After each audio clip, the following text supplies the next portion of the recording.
بسم اللہ الرحمن الرحیم یا ایہا الذین آمنوا کتب علیکم الصیام کما کتب علی الذین من قبلکم لعلکم تتقون۔ قال النبی صلی اللہ علیہ وسلم لکل شیء زکاة و زکاة الجسد الصوم، او کما قال صلی اللہ علیہ وسلم صدق اللہ العظیم و صدق رسولہ النبی الکریم۔ ان اللہ و ملائکتہ یصلون علی النبی یا ایہا الذین آمنوا صلوا علیہ وسلموا تسلیما۔ اللہم صلی علی سیدنا و مولانا محمد معدن الجود والکرم وآلہ وصحبہ وبارک وسلم۔ حمد و صلاة کے بعد قرآن مجید سورہ بقرہ، اللہ تبارک و تعالیٰ نے ارشاد فرمایا یا ایھا الذین آمنوا کتب علیکم الصیام، اے ایمان والو تم پر روزے فرض کیے گئے، کما کتب علی الذین من قبلکم، اسی طرح جس طرح تم سے پہلے لوگوں پر فرض کیے گئے تھے، لعلکم تتقون، تاکہ تم پرہیزگار ہو جاؤ، متقی ہو جاؤ، اللہ سے ڈرنے والے بن جاؤ، گناہوں سے بچنے والے بن جاؤ، اپنی زندگی کو رب رسول کے احکامات کی روشنی میں گزارنے والے بن جاؤ۔ روزہ ایک پریکٹس ہے، ایک مجاہدہ ہے، ایک جد و جہد ہے۔ جد و جہد کس چیز کی؟ اللہ کی رضا کے مطابق اپنے آپ کو ڈھالنے کی جد و جہد۔ صوم کا لغوی معنی ہوتا ہے رک جانا، حلال رزق سامنے پڑا ہے، حلال مشروب سامنے پڑا ہے، حلال رشتہ بیوی کا موجود ہے، لیکن ان سب چیزوں سے حالت روزہ میں رکنا، اللہ کی رضا کے لیے رکنا، اس کا نام روزہ ہے۔ صوم کا معنی رکنے کے ہیں، پرہیز کرنے کے ہیں، بچنے کے ہیں۔ ہر چیز موجود ہے لیکن اللہ کا حکم نہیں ہے تو لہٰذا کھا نہیں سکتے۔ تو رب فرماتے ہیں جب جائز چیز ہے تو میری مرضی کے بغیر میرے حکم کے نہیں کھا سکتا، تو نے رکنا ہے تو حرام کیسے کھا لیتا ہے؟ جائز چیز کے لیے تجھے حکم ہے، میں کہوں تو کھائے گا، میں کہوں تو نہیں کھائے گا۔ میں نے حکم دے دیا جائز ہے، روٹی ہے، کھانا ہے، گوشت ہے، تیری فریج میں پڑا سارا پڑا، تو با اختیار ہے، منہ میں دانت بھی ہیں، ہضم کرنے کو ہاضمہ بھی ہے، بھوک کی شدت بھی ہے، پر میری اجازت کے بغیر تو کھا سکتا۔ روزہ رکھ لیا، تجھے حکم نہیں کہ تو کھائے۔ جب جائز چیز میری مرضی کے بغیر نہیں کھا سکتا تو ناجائز کیسے کھائے گا؟ میرے نبی پاک علیہ السلام نے اپنے خوبصورت الفاظ کے اندر اس مفہوم کو بیان فرمایا۔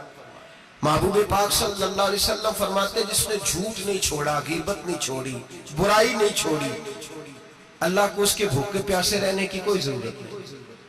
وہ کاہے کا رکا ہے جب کوئی کام تو اس نے اللہ کی رضا والا کیا نہیں۔ روزہ رکھ کے دغا کر رہا ہے، روزہ رکھ کے جھوٹ بول رہا ہے، روزہ رکھ کے کم ماپ رہا ہے، تول رہا ہے، دھوکہ دے رہا ہے، رشوت لے رہا ہے، فراڈ کر رہا ہے، حرام کا مال اکٹھا کر کے کہتا ہے اس میں سے چلو 10 دیگے بھی پکا دے گے۔ وہ بھائی جو کام اللہ نے تجھے کرنے کو حکم دیا تھا جب تو وہ بجا ہی نہیں لا رہا، مقصد روزہ ہی تو حاصل، لعلکم تتقون۔ روزے کا مقصد یہ ہے کہ تو پرہیزگار ہو جائے۔ میرے نبی پاک علیہ السلام کی بارگاہ عالی مرتبت میں 2 عورتیں آئیں، یہ چیزیں کھا لو، کہنے لگی محبوبہ ہم نے روزہ رکھا ہوا ہے۔ فرمایا نہیں تمہارا تو روزہ نہیں ہے، حضور رکھا ہوا ہے روزہ، سحری سے لے کر اب تک کچھ نہیں کھایا، شام تک بھی نہیں کھائیں گی۔ محبوب نے فرمایا ذرا کہہ تو کرو، الٹی تو کرو۔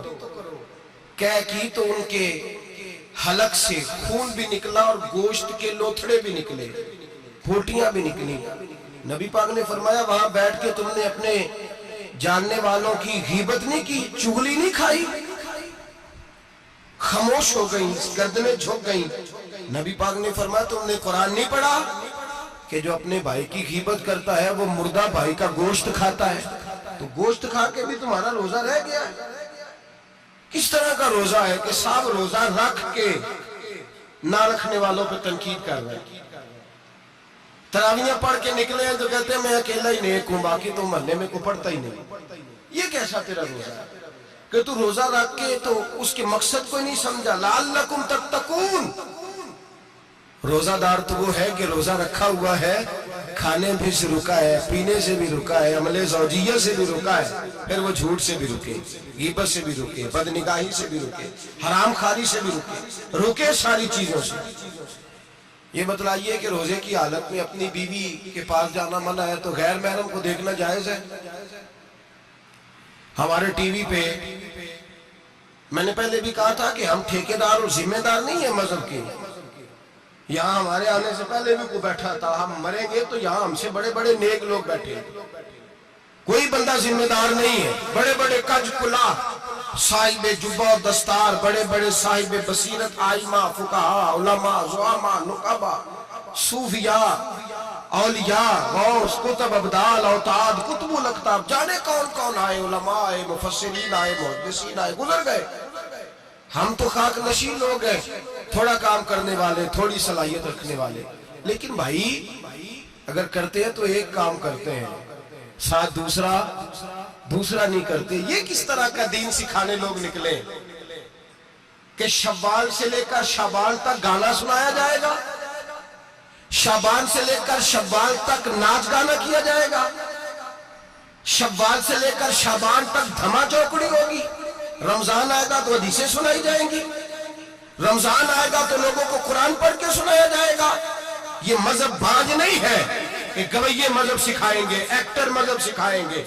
یہ مذہب باز نہیں ہے کہ ایک گلاس کے اندر پہلے شراب پی لو، پھر اسی گلاس میں رمضان آئے تو شہد بانٹنا شروع کر دو۔ یہ باز نہیں، یہ میرے رسول اللہ کا مذہب ہے۔